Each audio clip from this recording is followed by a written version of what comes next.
So welcome everyone. It's our pleasure today to be joined by Associate Professor Ingrid Vandermeer, who's a researcher from the Menzies Institute for Medical Research at the University of Tasmania. So thanks for joining us today, Ingrid. You're welcome. So I wonder if you'd mind just starting by giving us a bit of a brief introduction to the MS research that your team does. Yeah, we do a lot of sort of population-based research, or what you call epidemiology. We're looking at groups of people, and often we follow those groups over time and look what influences the disease.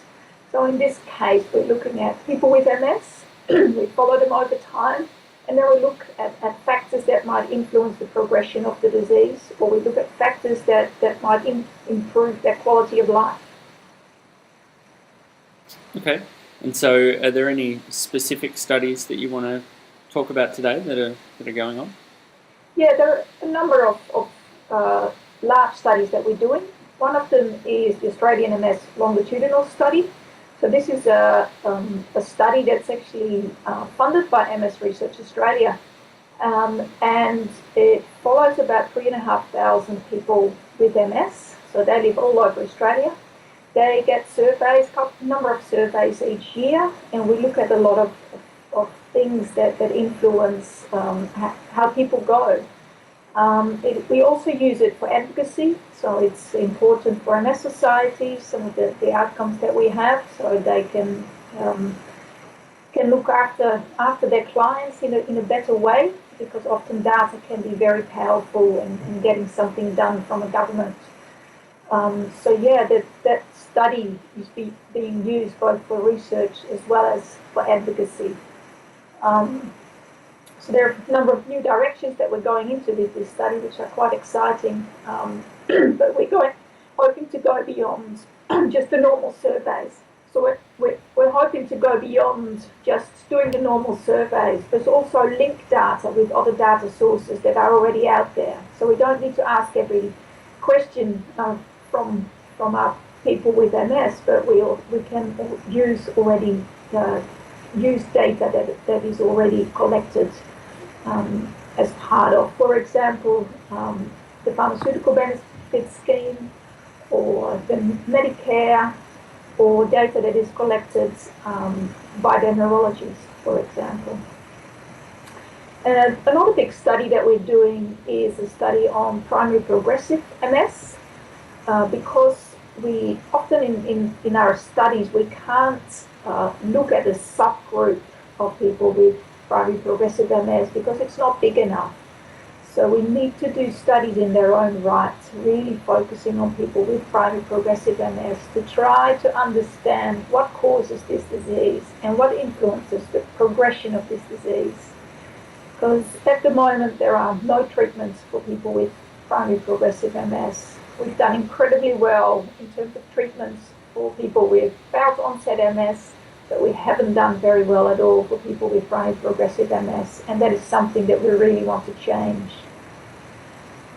Okay, fantastic. And I mean, one thing that we talk about quite a bit on MS Translate is the power that people with MS actually have in terms of driving research forward, and I think that these projects are an example of that. So for people who might be interested in participating in this study, or in either of these studies, how do they go about getting involved? Yeah, then they need to contact us, particularly the primary progressive MS study. We'd love to have as many participants as possible. For those people who are under the age of 60, they can participate both in a case control study as well as in a prospective study. And for those who are 60 and older, will become part of the AMSLS study, of the Australian longitudinal study, and then we follow them longitudinally. So there are a number of opportunities for these people, and we really like to have people with primary progressive MS participating in our studies. So they can contact us, we'll provide the link, and we'd really love to have them part of our studies.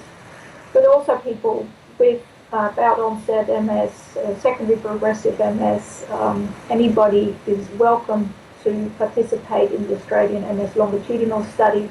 as long as they're 18 and older, live in Australia and have MS, we'd love to have them as part of our project. Excellent. So, we'll provide all of the details, so hopefully people who are interested can get involved. Just to give them a little bit of an idea, if they do want to participate, what sort of things will they have to do to be involved in the study?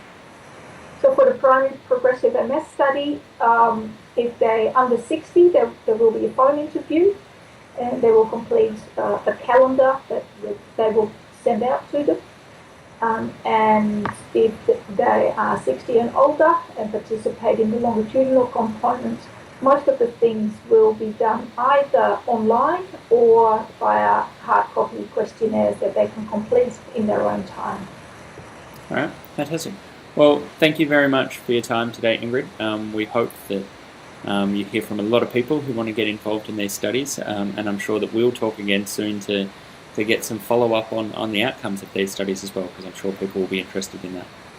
No problem. Thank you very much. Thank you.